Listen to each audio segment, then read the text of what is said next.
Namaste, welcome back to LiveStronger. Today we are going to work on our lower body again.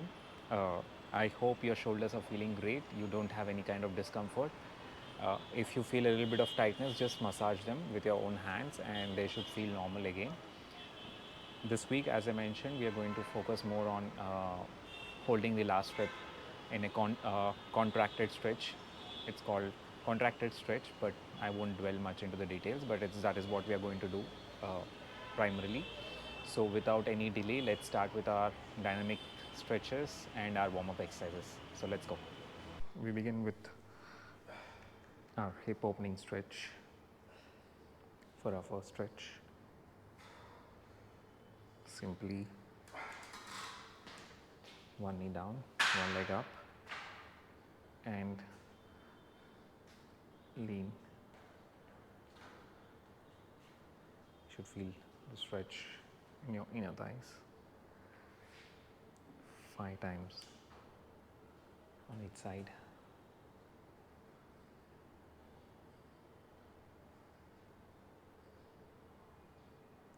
Now switch.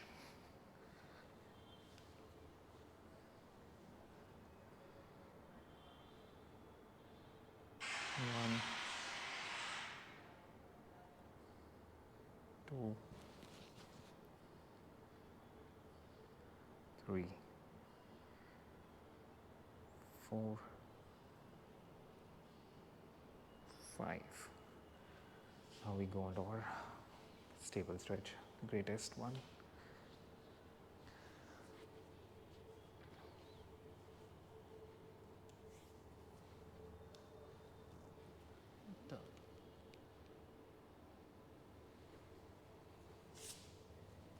Each side 4 times.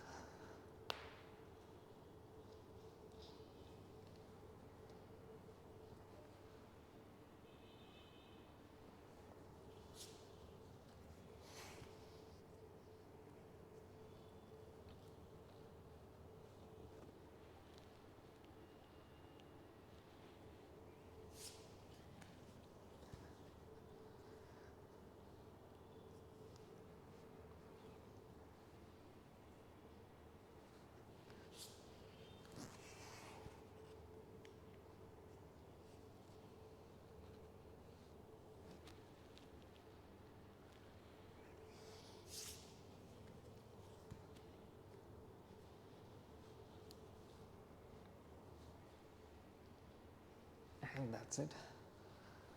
Now go for a deep squat stretch.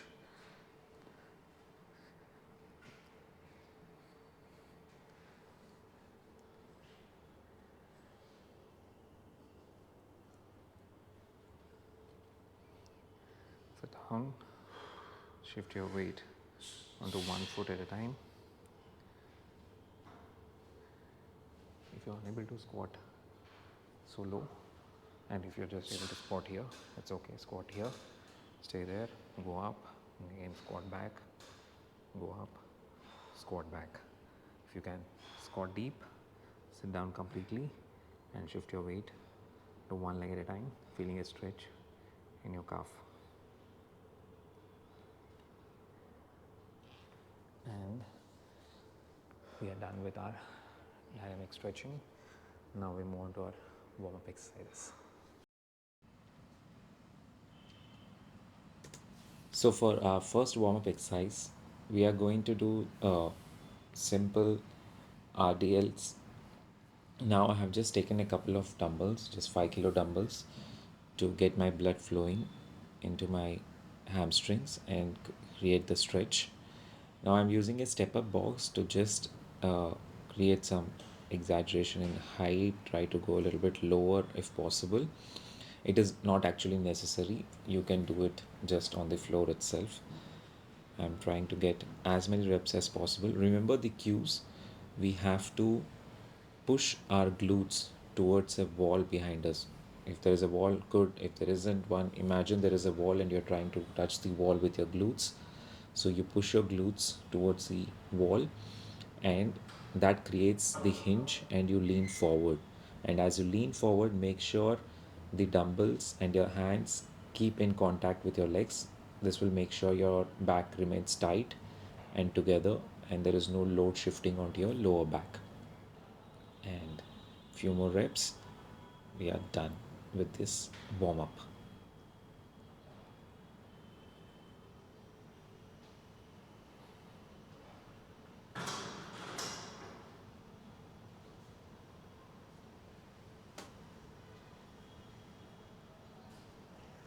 That's it. First warm up.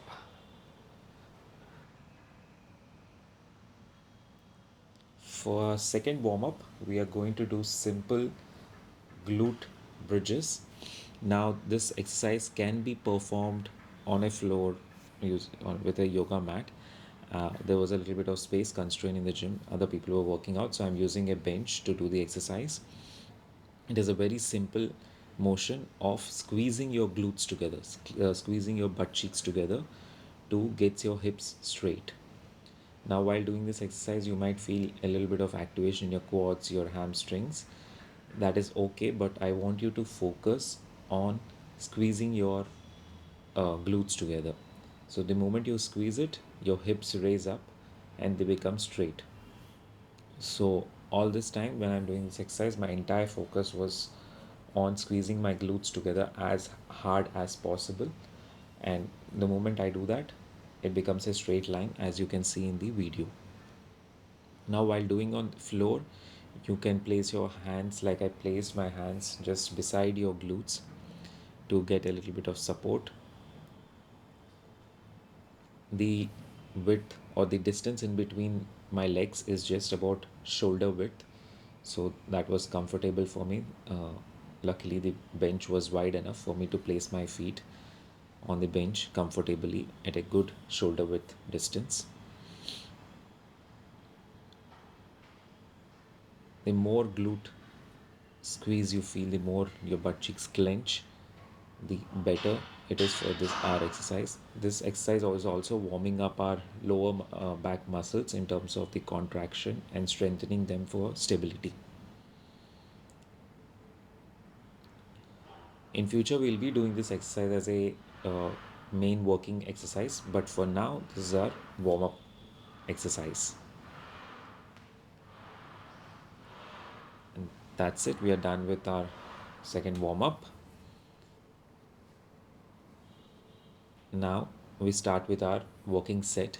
For our working set, we are doing the RDLs. Now for the First RDLs, again, exercise. I'm using the step up box. I would initially try to go as low as possible. If not, I will be doing it uh, as a regular setup. Using a step up box gives you a little bit more distance to let the bar go a little bit lower if possible. But it's okay if you don't want to. If you want to do it on the floor, that's absolutely fine. The cue to the exercise remains same. When you're in the standing position, make sure you're pushing the bar towards your thighs. So the hands are being pushed behind, trying to go behind. That makes your entire back strong and squeezes it together. So what happens is that then the back remains locked up as you go down. When you're going down, you have to make sure the bar remains in contact with your leg, because that makes if the bar sways forward, the load shifts onto your lower back. So if it remains in contact with your leg, the load remains on your glutes and on your hamstrings. So last couple of reps for our set 1.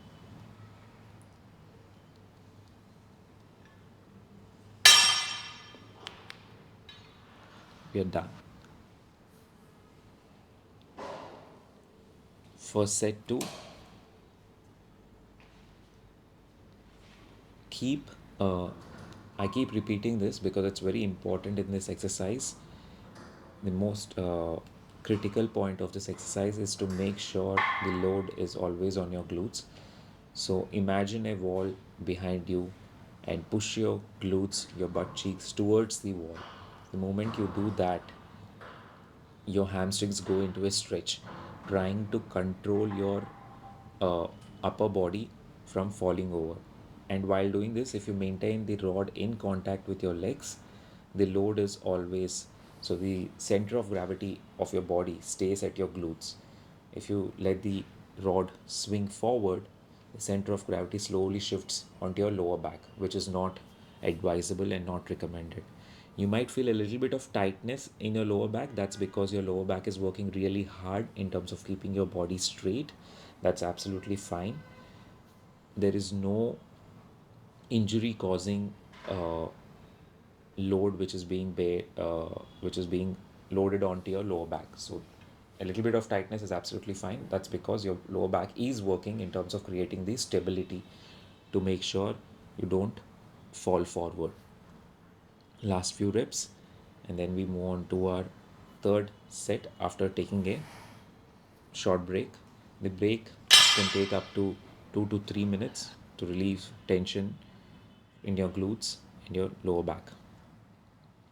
The reason you might feel tension in your lower back and your glutes is because you have to remember that your glutes go, the glutes are attached to your lower back muscles, your hamstrings are attached to your glutes. So when you try to stretch your hamstrings, your glutes also slowly try to stretch. And once they are at their maximum stretching ability, the load slowly shifts onto your lower back in terms of stretching. So that bit of load stretch will happen no matter what, but mostly up to 70 to 80% of the load is focused on your hamstrings and on your glutes. A minimum amount goes onto your lower back to create stability. So last few reps for my third set, trying to maintain the bar in contact with my legs.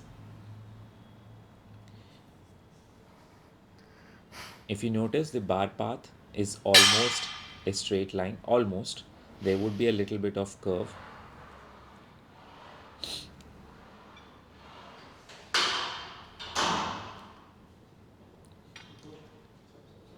Let's go for our fourth set.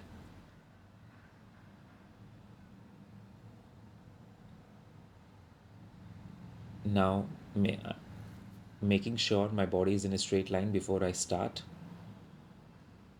The bar slowly goes down. I feel the stretch in my hamstrings, and then I pull it back up, squeeze my glutes together to get in straight line.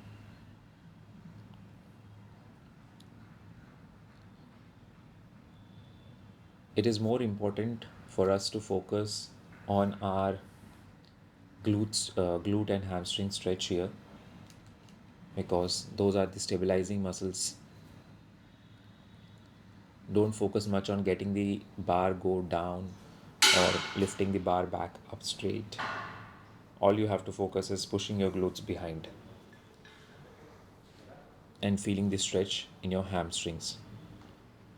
The stretch might also travel to a little bit, might travel to your calves too. That's absolutely fine, because your calves are attached uh, at the intersection point of at the knee, and that's where your hamstrings are also attached. So when you stretch your hamstrings, there might be a little bit stretch in your calves too. And we are done with this exercise. Now for the second exercise, we are going to do unilateral training, single leg knee extensions. Now, the reason why I choose to do is because when we do uh, two legs together in knee extension, we are pushing a lot of force, we are generating a lot of power, and we are usually capable in lifting a lot of weight. But I would like you to try this. When you do it with single leg, it's almost like your strength has been cut 1/3, or maybe even more than half, basically. So that's when we realize how much of stability or unilateral strength we lack, or we are yet to gain. So this kind of training helps us, uh, you know train our unilateral strength. I'm getting 12 reps each side. When I take a short break, I just will take 30 to 60 seconds break and go for my second set. Second set, keeping the weight the same because it was quite challenging. I think I was just loaded for 10 to 15 kilos. That's about it. all I was focusing to do is kicking that uh, cushion into the air. Imagine a ball and then kicking it high up. And once, while coming down, I try to control the weight coming down. While I'm doing this exercise, I'm really pulling myself into the seat, making sure I'm in contact with the seat at all times. I'm not jumping up from the seat, and all the work is being done by my quadriceps.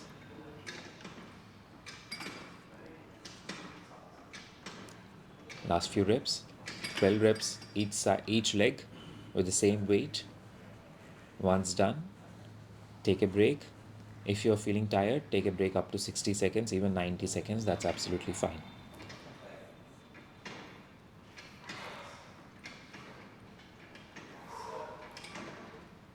If you're able to lift a bit heavier weight, go ahead with it. If you're unable to lift heavier weight, complete the number of repetitions.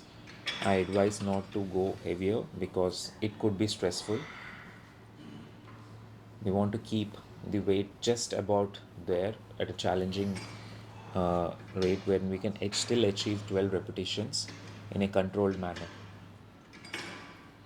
Kick up really hard, and when coming down, try to control the weight coming down.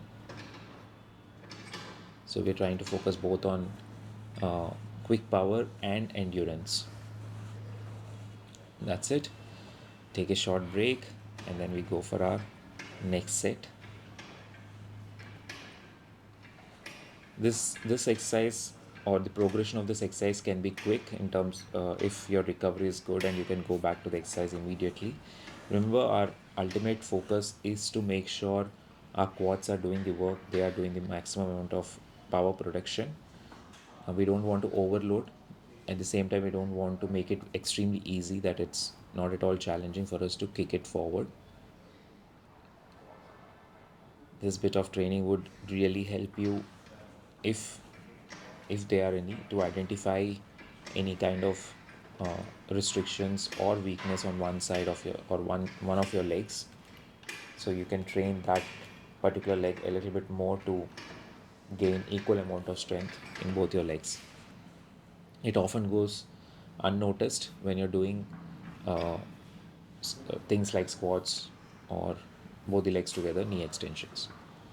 So we are done. We are done with the exercise. Now we move on to our next exercise. For our next exercise, we are going to continue doing calf raises, the donkey calf raises.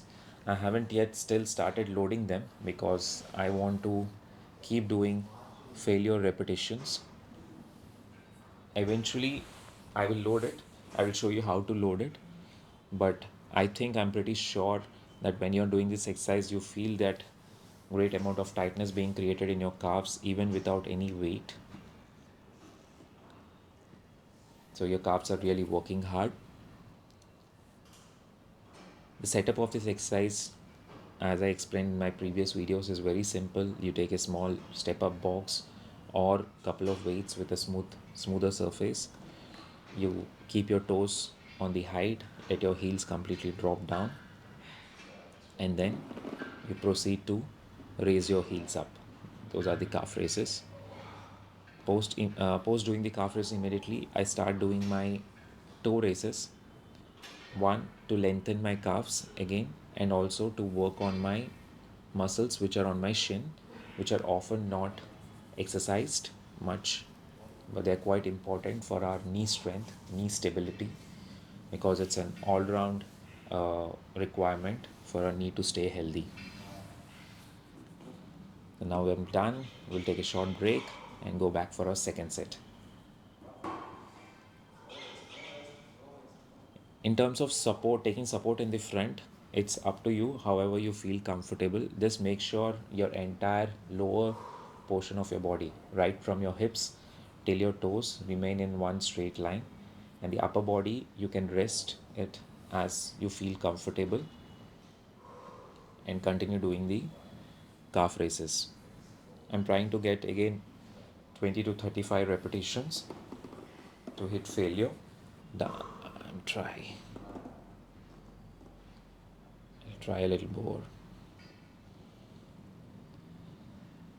I'll hold the last rep for a few seconds to feel that tension build up a little bit more. Now we are done with our calf raises. It's time for our last exercise. No, those are our dead hangs. I'm sure by now, if you haven't yet uh, learned, or if previously if you haven't learned how to hang, you are now able to hang for a few seconds at least. And remember, our target is 100 seconds with, I wouldn't say ease, but at least comfortably. So right here, I was just staring at the clock because I forgot to put on the stopwatch. So I was looking at the watch to see if there was any improvement. The biggest challenge here would be your grip strength. The second would be the calluses on your hand. So feel free to use gloves or rubber pads to get a little bit of more time in your dead hang. That's it. I'm done. Done with my dead hangs. Now it's time for our static stretches. For static stretches, I am just doing the quad stretches because if you remember, for hamstrings, we did an entirely stretch based exercise. So I don't see the necessity here to stretch them a little bit more. For quads, we did a lot of leg extensions, powerful leg extensions. So there was a lot of contracting movement. So I'm going to stretch them. As explained in my static stretch video and my previous leg workout video, stretching your quads is very easy. You just have to stand straight, lift one foot of yours into your hand, get it in line with your body, your straight body, and the other leg which is on the ground, and simply stay there and try to get as straight as possible. If you can squeeze your glutes a little bit, you'll feel that stretch.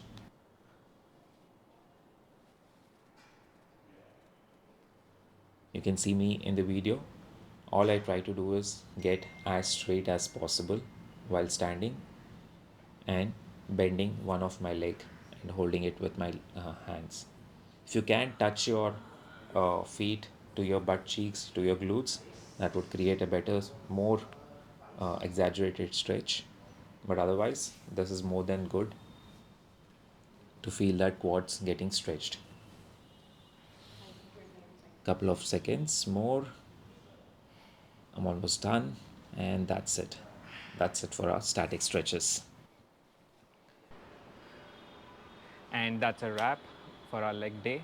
It was short and simple. We focused mostly on getting our hamstrings stretched under load, and then we did unilateral work on the knee extensions or the quad extension machine. It was great. My quads are completely fired up, my hamstrings are fired up. We did our usual calf work and our dead hangs.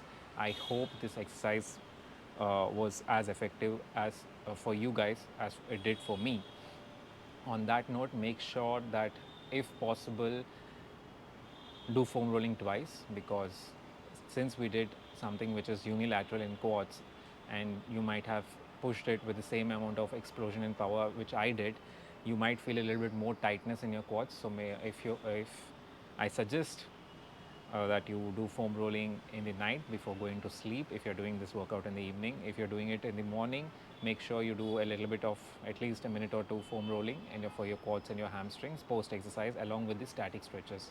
If you're doing it in the night, next day morning you might feel a little bit of stiffness. So before pre-workout, or in the morning once you get up, you can spare another minute or two for the foam rolling. It would really help to make sure that the muscles are not shortened and they regain to the neutral length, and you will feel a little bit less delayed onset of muscle soreness. So that's for recovery.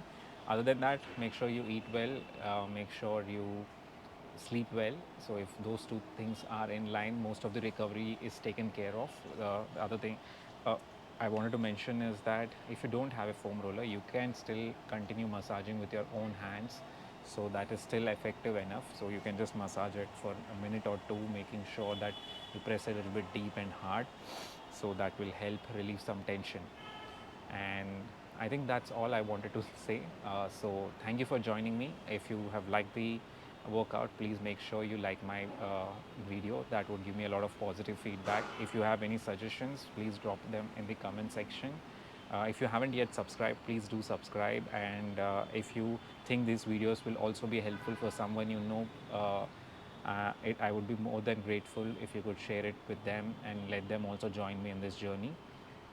We'll keep working towards getting stronger and getting better. So, thank you so much for joining. You have a good evening.